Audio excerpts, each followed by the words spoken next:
ખૂબ જ જાડી હતી. એટલે મેં એક યોગા ક્લાસમાં કસરત કરવા જતી. એક દિવસ ક્લાસમાં કોઈ નહોતું. ત્યારે અશોક સાહેબે કસરત કરતાં કરતાં મને કહ્યું કે જો આ કસરત કરવામાં આવે તો રિઝલ્ટ તરત મળશે.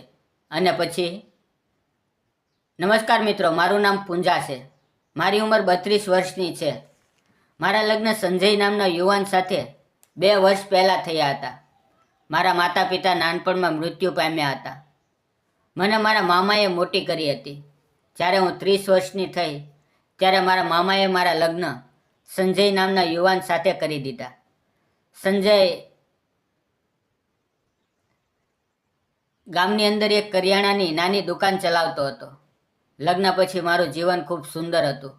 સંજય મને ખૂબ જ પ્રેમ કરતા, પરંતુ લગ્નના 2 વર્ષ થયા પણ અમારે કોઈ સંતાન નહોતું, એટલે થોડું દુઃખ થતું. અમે બંનેએ ઘણી બધી મોટી હોસ્પિટલમાં દવા કરાવી, પણ પરિણામ સારું નહોતું આવ્યું. પણ ઈશ્વરને ઘેર દેર છે, અંધેર નથી. 2 વર્ષ પછી મને સારા દિવસો આવ્યા અને મને એક દીકરીનો જન્મ થયો અને તેનું નામ અમે કાવ્યા રાખ્યું. પરંતુ હજુ કાવ્યા માંડ 1 વર્ષની થઈ ત્યારે અચાનક સંજયને જ્યાં ગંભીર તાવ આવ્યો અને લાંબી સારવાર બાદ તેનું મૃત્યુ થયું. હવે જીવનમાં હું એકલી થઈ ગઈ હતી. મારી પાસે કોઈ સહારો નહોતો, કારણ કે સંજયના માતા પિતા પણ મારા લગ્ન પહેલાં ગુજરી ગયા હતા. સંજયના મૃત્યુ પછી મને મારા મામા મામી તેના ઘરે લઈ ગયા. મારા મામાની પરિસ્થિતિ પણ સારી નહોતી, એટલે થોડા દિવસ પછી હું મારા સાસરીએ મારા ઘરે મારી દીકરી કાવ્યાને લઈને પાછી આવી ગઈ. હવે ઘરનો ખર્ચ અને બીજી બધી જરૂરિયાત માટે મેં મારા પતિની કરિયાણાની દુકાન પર બેસવાનું ચાલુ કર્યું. ધીમે ધીમે મારું જીવન વ્યવસ્થિત થવા લાગ્યું. હું રોજ સવારે દુકાન ખોલતી, કાવ્યાને તૈયાર કરીને મારી સાથે લઈ જતી. હું ગ્રાહકોને સામાન આપતી ત્યારે કાવ્યા મારી બાજુમાં બેસીને રમતી અને બિસ્કિટ ખાતી.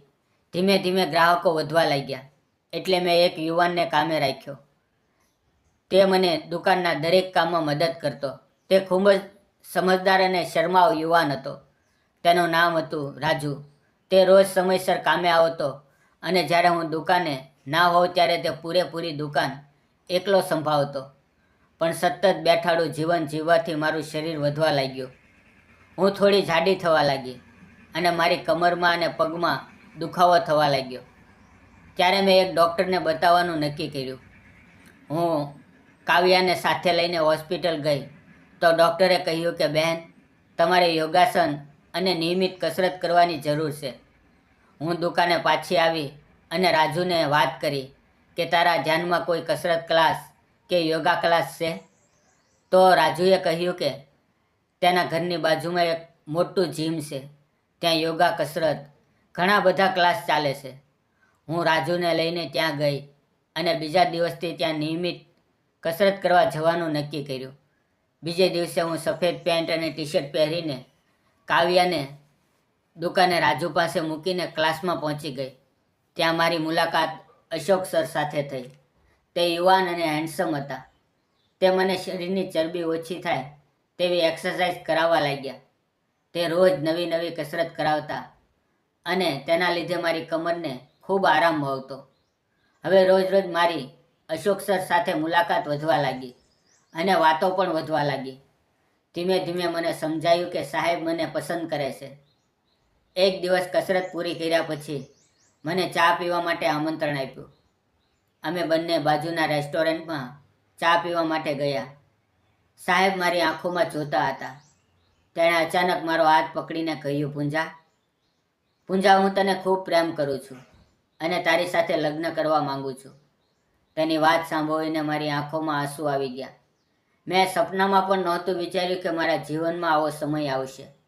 મેં કહ્યું, સર, કદાચ તમને ખબર નથી કે હું વિધવા છું અને મારી એક દીકરી છે. હું ફરીવાર લગ્ન કરવાનો કઈ રીતે વિચારું? એ વાત સાચી છે કે તમે ખૂબ સારા છો, મને ગમો છો, પણ સાહેબે કહ્યું કે પૂંજા, હું તારા વિશે બધું જાણું છું અને ઘણા સમય વિચાર કર્યા પછી મેં તારી સાથે વાત કરી છે. હું તને અને તારી દીકરીને દિલથી અપનાવવા તૈયાર છું. અને રહી વાત સમાજની, તો સમાજ તો સારું કરો તો પણ વાતો કરશે, અને આપણી જિંદગી, આપણી ખુશીનો ફેસલો સમાજે નહીં, આપણે કરવો પડે છે. 2-4 દિવસ પછી અશોક પોતાના માતા પિતાને લઈને અમારા ઘરે આવ્યો. મેં બધા માટે ચા બનાવી. ચા પીધા પછી અશોકની માતાએ કહ્યું, પૂજા, અમે તને અમારી વહુ બનાવવા તૈયાર છીએ. અને થોડા દિવસોમાં અમારા લગ્ન થઈ ગયા. લગ્ન પછી થોડા દિવસ લોકોએ વાતો કરી, પણ હું અને અશોક ખૂબ ખુશ હતા. અને આજે રોજ હું કસરત અને યોગા કરવાથી મારું શરીર પણ સામાન્ય થઈ ગયું છે. હું મારી જિંદગીમાં ખૂબ ખુશ છું. મિત્રો, વાર્તામાં આવેલા નામ, પાત્ર અને ઘટના કાલ્પનિક છે. તેનો કોઈ પણ વ્યક્તિ કે જાતિ સાથે સંબંધ નથી. વિડીયો સારો લાગ્યો હોય તો કોમેન્ટ જરૂર કરજો અને સબસ્ક્રાઇબ કરવાનું ના ભૂલતા. ધન્યવાદ.